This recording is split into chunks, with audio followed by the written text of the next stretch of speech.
Welcome to Ladies of Another View, and I'm here today with Jan and Mary. Hello. And we're going to talk about a variety of things today. We're going to start out first having Teresa Tomeo on, who is a media specialist. We'll tell you more about her in a minute. We're also going to talk about Nancy Pelosi's trip to Taiwan. Still, the ramifications are continuing. And then late last night, they passed that supposed inflation reduction bill. And Kamala Harris had to vote. She had to be the tiebreaker. So we're going to get into that.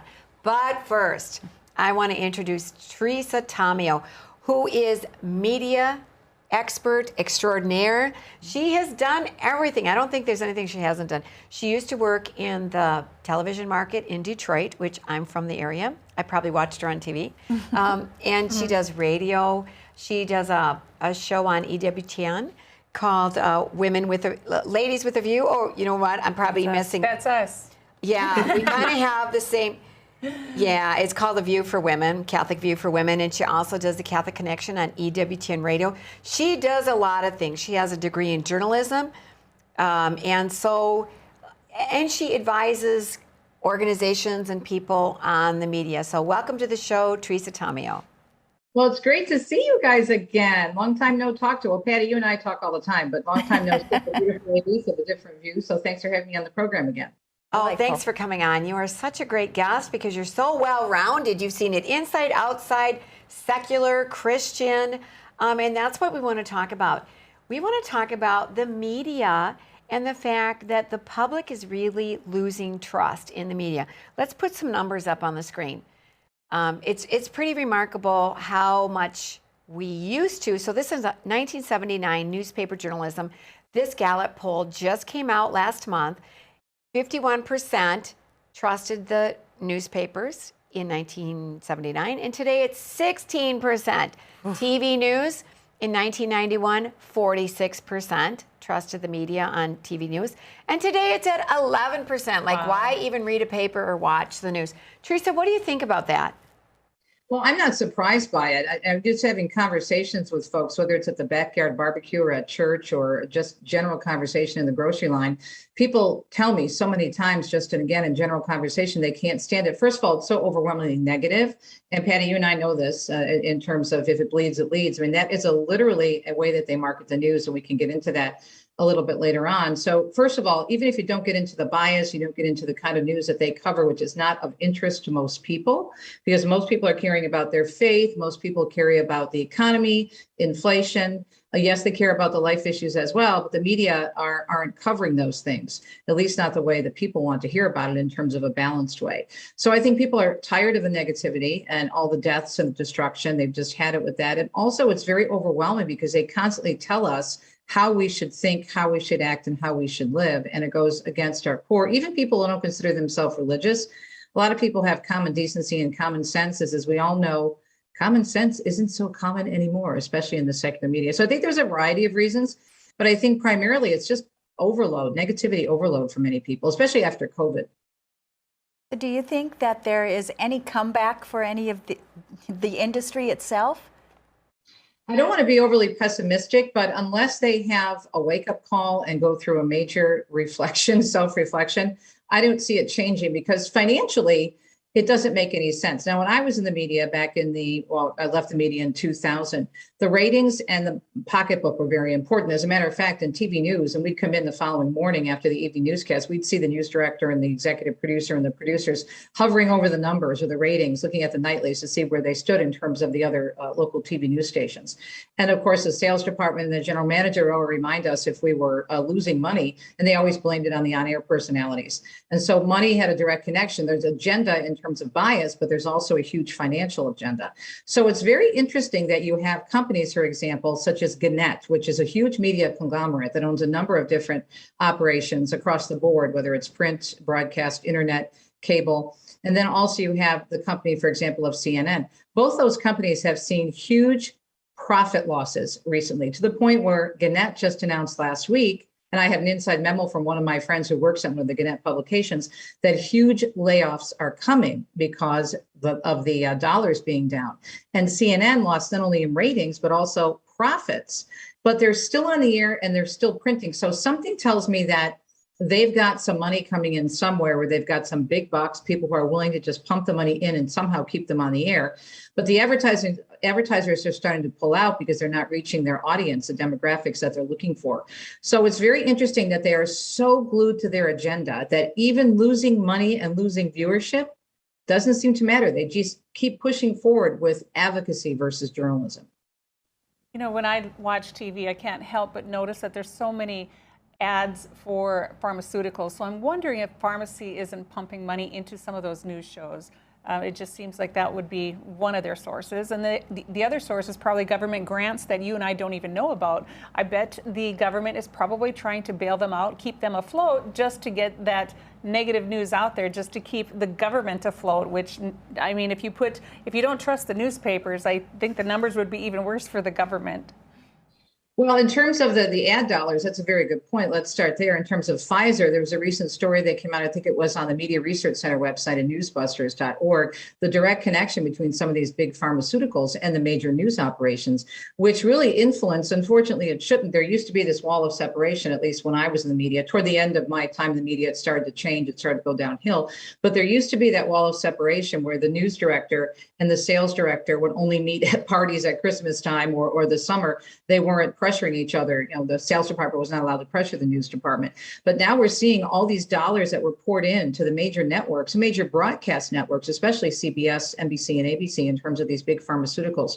So did it influence their coverage? I mean, it's my personal opinion that it did, and I agree with your point.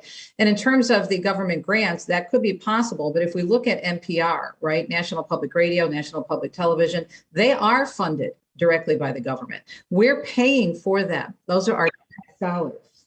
And how sad is it that they are also among some of the most biased and some of the most agenda-driven outlets? It's totally out of control. You know, it's crazy because it takes a lot of work to actually find any kind of conservative, or I should say traditional news. Traditional values now are considered far right. But in reality, they're the values that we grew up with that now have a bad name, and you can't even find that information. So where do you go for your news sources?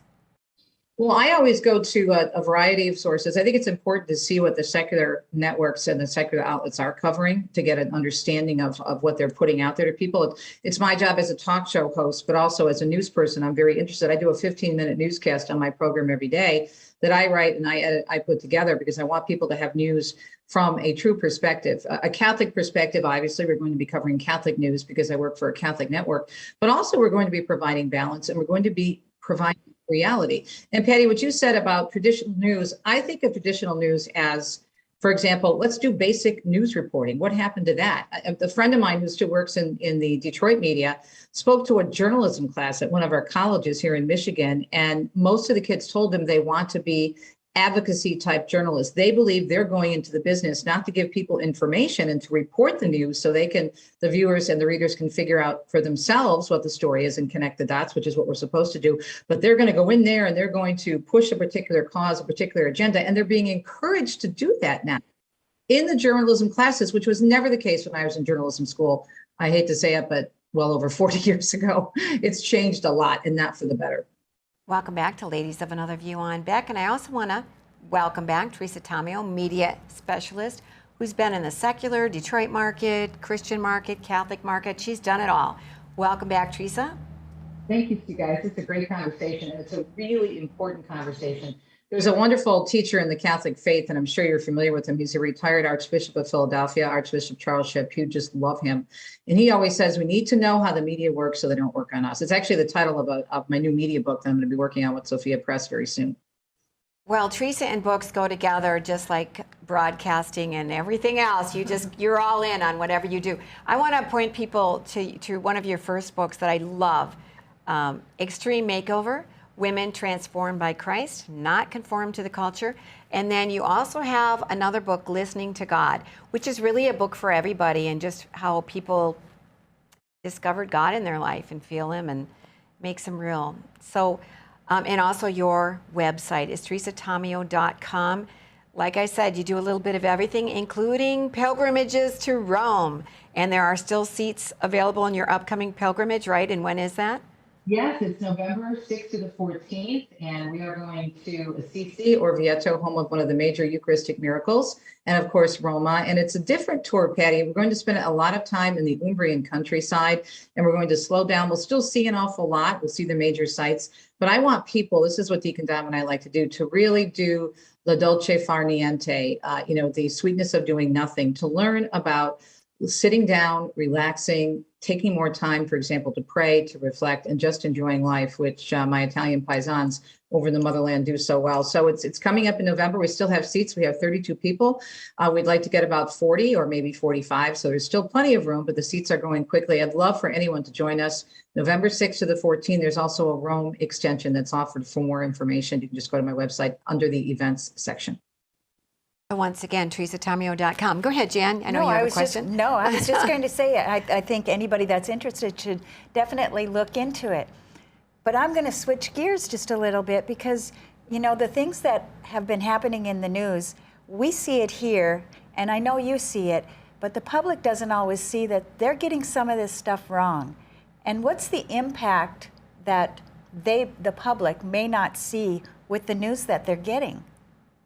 Well, that's a really important point. And I think you're being very kind. Let me be even more blunt and direct. I don't think they're just getting some wrong. I think they're getting practically everything wrong, especially when it comes to the issues regarding life, which so many of us are very concerned about. For example, what they've been doing is they've been doing nothing more than fear mongering. They've been telling people that the sky is falling, run for your lives, women are going to die in the streets, even after Roe v. Wade was overturned, which did not ban abortion. Actually, our work in the pro-life movement got even more difficult and I would say more strenuous. We've been working so hard for nearly 50 years to, thanks be to God, finally overturn Roe v. Wade. But we knew once it was overturned that our work wasn't over. We didn't sit on our laurels and pop champagne corks. I mean, we thank God for that victory, which is very important. But what it does is it sends it right back to the states, which means we have to roll up our sleeves and make sure that we are passing pro-life restrictions and electing pro-life leaders. And so with the midterms facing us and still some primaries going on, we have a lot of work. But the media will have you think that abortion is banned in every single state. They talk out of both sides of their mouth. On the one side, they say it's banned. On the other side, they say we're going to be supporting states that don't have abortion restrictions. So it's a very confusing message. But then they also talk about the fact and make it sound like women are not going to be able to get emergency care when it comes to miscarriages or ectopic pregnancies. That is a lie. That is an absolute lie. And many, many people in the medical field are involved in promoting this propaganda, even doing interviews on network news. Look, the medical community, unfortunately, and you can look this up, bought into the abortion agenda a long time ago. And Planned Parenthood is behind a lot of this with the billions they get, $500 million of our taxpayer money every single year from the United States government. And not to mention they support most of the pro-abortion candidates are out there. So people don't understand how closely connected the abortion movement is to the media, to politicians, and to the culture overall. For example, in Kansas is pretty much a red state, I would say. So why did that amendment, love them both, fail? Especially when the churches got out in front. I interviewed Archbishop Nouwen on my show the day before that election, and they were busy. They went door to door. They did a campaign. They got the Knights of Columbus involved. They did a huge grassroots campaign because the political ads were all about fear. $70 million, ladies, $70 million in advertising dollars to vote pro-abortion, not pro-life, went into that state from outside the state of Kansas. So the media are getting it pretty much 99.9% wrong when it comes to these abortion issues, especially after Roe v. Wade. So I just watched a documentary last night, and part of it was regarding Margaret Sanger, and she's the one that created Planned Parenthood, and it was all about eugenics, all about getting rid of the black population. And so I don't know why the blacks aren't up in arms about this and supporting the overturn of Roe v. Wade. I'm just not getting it. Well, you are seeing more and more minorities that are coming forward in the Hispanic community and the African American community, the two communities most affected by abortion since Roe v. Wade was passed in 1973 or given to us by the Supreme Court. And what's interesting about that is that many of the abortion facilities, because of the way Margaret Sanger, as you said, planned this whole thing, they are in the inner cities. For example, my husband is a deacon in the Catholic Church. He's also a sidewalk counselor, and he counsels every Saturday at the abortion facilities in Detroit. So if they're not being racist and if they're not for eugenics, then why do they continue to locate themselves in these areas that have minority populations. People are starting to wake up to that fact, but it's very difficult, again, when you have so many people who aren't aware. And that's why it's really important to put the information out there. And this whole thing with Margaret Sanger is now they're having to explain it, because even a few years ago, the New York chapter, the biggest chapter of Planned Parenthood, had to come to terms with it because Cardinal Dolan was very clear about what was happening, and they had a big pro-life campaign. So slowly we're getting the word out, but it's extremely difficult. Teresa, we know the media is agenda driven. We know people don't trust the media, and yet they are influencing the culture. How does that make sense?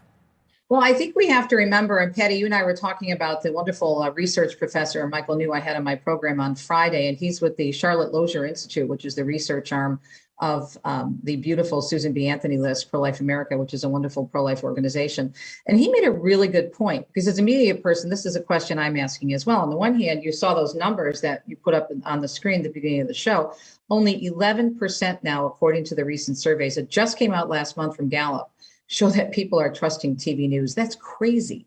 And then, of course, low numbers, 16% for newspapers. However, the media have already had a huge footprint for many, many years on the culture and pounding people with these messages. That's number one. And number two, when it comes to campaigns, especially in political years and campaign terms, such as we have, for example, we have the midterms coming up, election years. The big thing that the media are doing is they are putting out some very, very misleading ads. So those very emotional 30-second spots, TV spots, 60-second commercials, or the 30-second ads that they put on radio, they lie, and they could be very gripping at the same time, striking at people's emotions. So I think that's where the balance is in terms of understanding the low trust level, but the different types of media that are out there pounding us 24/7, not to mention social media campaigns, which are huge as well. Yeah, that's a good point. So with Kansas City and them putting millions of dollars into trying to scare people, that they won't put those pro-life ads out there, though. A lot of times they ban them. And so it's really not a fair playing field at all. Teresa, thank you for coming on today. I really appreciate you making time for us. Once again, her website is teresatomeo.com. You got to go to it. Thank you. Ciao. Thanks for having me. Thanks. Bye, Take care. Teresa. Bye now.